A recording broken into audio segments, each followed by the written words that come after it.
Ja mēs runājam par senioriem kā par konkrētu grupu,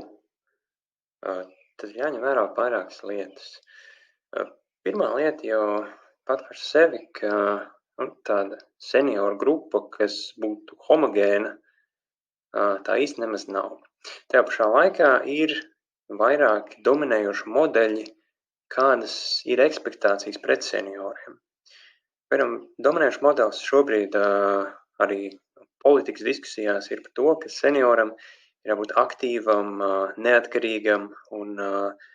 ļoti pašam jārūpējas par savu veselību. Cits modelis atkal pieņem, ka seniors ir tas, kurš ir salīdzinoši ievainojamāks, jutīgāks, kuram attiecīgi ir jāpiedāvā dažādu veidu palīdzību. Ja mēs tā padomājam par abiem šiem modeļiem, tad kaut kādā mērā viņi nosaka to, kā cilvēki domā par sevi. Un, ja mēs tā padomājam arī un skatāmies no pētījumiem, tad ļoti daudziem senioriem līdz ar to izveidojas arī bieži vien nevēlēšanās par to, ka viņiem tiek kaut kādā veidā vienkārši piedāvāta palīdzību, pieņemot, ka viņiem tā ir vajadzīga. Tajā pašā laikā tas, ko mēs redzam gan Covid kontekstā, gan dažādu citu kontekstos, ir par to, ka seniori kā grupa bieži vien tiek uztverti no sabiedrības puses veidā, kas viņiem pašiem nepārāk labi patīk, un no otras puses, ka seniori dažādu iemeslu dēļ nonāk situācijās, kur viņiem var būt dažādi veidi sarežģījumi gan ar veselību, gan ar ienākumu līmeni, kur, protams, ir arī lielāki tie problēma cēloņi, kas var būt pensiju sistēma, kas var būt salīdzinoši liels attālums no cilvēkiem, kas ir viņu atbalsta tīklā. Tie var būt arī dažādi ar dzimumu saistīti jautājumi un ekspektācijām saistībā ar to, kur arī, ja mēs runājam par senioriem, tad bieži vien arī viņi paši, viņu tā loma ģimenēs ir patiesībā darīt aprūpes darbu, un viņi ir tie, kas rūpējās un dažādās kaut mazās formās to pašu ģimeņu ietvaros ir tie, no kuriem arī tiek sagaidītas rūpes un no kuriem tiek sagaidītas dažāda veida pienesums ģimenē. Tā kā, manuprāt, šī ir tā pozīcija arī, no kurienes sāk domāt par to, arī kā tad kā veidot savas attiecības ar senioriem, kuriem varbūt arī tajā Covid laikā vai kādā citā laikā rodās kāda veida vajadzība, ko tad kāds no brīvprātīgiem var izpildīt. Tas, kas būtu jāņem vērā, ir, protams, sākot no tā, ko es sākotnēji teicu, es domāju, ka mēs varētu izšķirt varbūt arī tādas trīs lietas. Viena lieta ir atteikties no kaut kādiem aizspriedumiem, pieņemt par to, kas tad tāda senioru grupa konkrēti ir, un kārtīgi padomāt, kas tad ir tas tavs priekšstats par senioru un cik daudzos gadījumos varbūt viņš tad atbilst un cik viņš ir pats par sevi normatīvs un liek senioriem kaut kādā formā būt. Un izejot no šī, tas lielais jautājums ir, mums ir vienkārši arī tajās situācijās labi jāklausās, labi jāredz, no kādām pozīcijām katrs no cilvēkiem runā, kāda ir viņa, tas var būt gan dzimums, gan, piemēram, šķīra un ienākuma līmenis, kas dažādās formās nosaka to, bet arī šīs lietas neobligāti veidos konkrētu modeli. Tā kā tas tāds viena lieta vienkārši arī ir domāt par to senioru daudzveidību un nepieņemt, ka ir viens modelis, kā mēs novecojam un ka ir ļoti liels līdzības starpā, lai gan kopumā tiešām, konkrēts valsts ietvaros mēs tādas redzam. Otra lieta, par ko es gribēju runāt, ir par to, ka patiesībā tās problēmas, kas Covid laikā mums ir radušās, ņemot vērā ar riskiem, kas cilvēkiem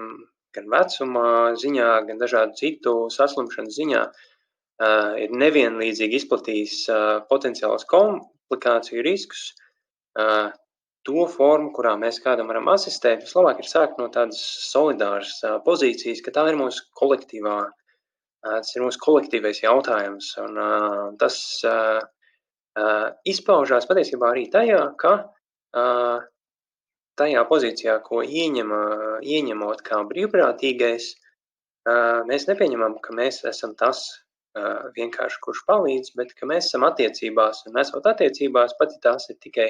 viens telefons zvans un kaut kā aiznešana vai kaut kāda veida monetāra asistēšana, ka tās ir apusējas attiecības un tā lieta noteikti, ko nedarīt šādās situācijās, ņemot vērā, ka arī mums visiem sabiedrībā ir tāda ekspektācija būt neatkarīgiem, ir patiesībā pieņemt dāvanas, pieņemt no otras puses pateicības, pieņemt formas, kurās tad mēs varam veidot attiecības ar otru cilvēku, kas bieži vien arī pat ģimenes attiecībās var būt dīvaini momenti, kur viens otra palīdzību mēģina atteikties. Un vēl viena lieta, par ko noteikti arī beigās padomāt, ir tāda kopējā vīzija, strukturālie cēloņi. Kādā formā tad mēs uz šo varam skatīties nākotnē? Kādā formā tad tā vajadzība varbūt, no kuras ir mums izveidojuši attiecības, kurā viens kādā veidā kaut ko piegādā, ir skatīties to no tādas prizmas, kur tā tiešām ir tā kolektīvā parādība, un kur mēs tiešām mēģinam domāt par to, kas tad ir tas dzīvesveids, ekonomiskā sistēma, attiecību veidošanas sistēma, kurā cilvēku vajadzības ir pirmajā vietā.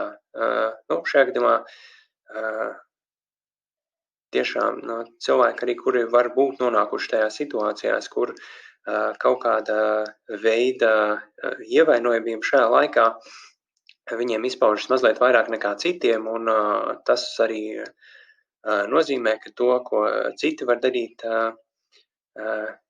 ir kaut kas tāds, par ko mēs varam padomāt pat mazliet plašāk, un kāda tad būs tā turpināšanās. Tā kā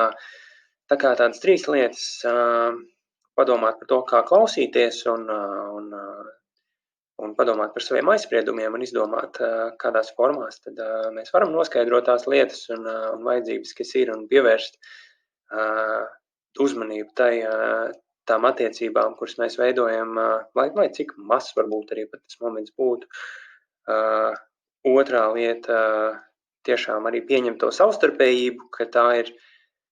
tās ir savstarpējas attiecības, kurās mēs arī varam kaut ko saņemt, ka ja pat tas ir tikai paldies vai kaut kas vēl cits, un ka tā ir tāda attiecība veidošana.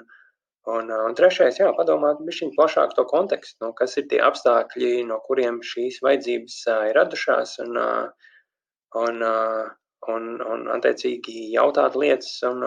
domāt par to mazliet arī tālāk, kas gal galā noved pie tā, ka